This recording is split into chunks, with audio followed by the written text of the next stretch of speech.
Okay po, para sa mga nagtatanong, heto po ang Chinese ng Manila Economic and Cultural Office sa Taipei or MECO. Ito naman po ang address ng MECO sa Taipei.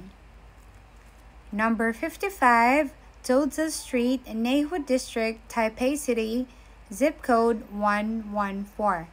At ang telephone number nila ay 02-2658-8825.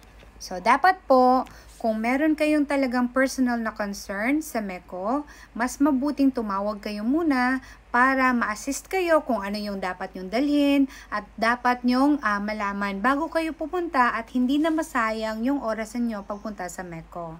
But if you just have a regular service or you need a regular service lang, pumunta ka lang sa MECO and that's it. Kung magta-taxi ka, ipakita mo lang to. Or kung gusto mo magtanong, ipakita mo lang to at tumawag sa 02-2658-8825.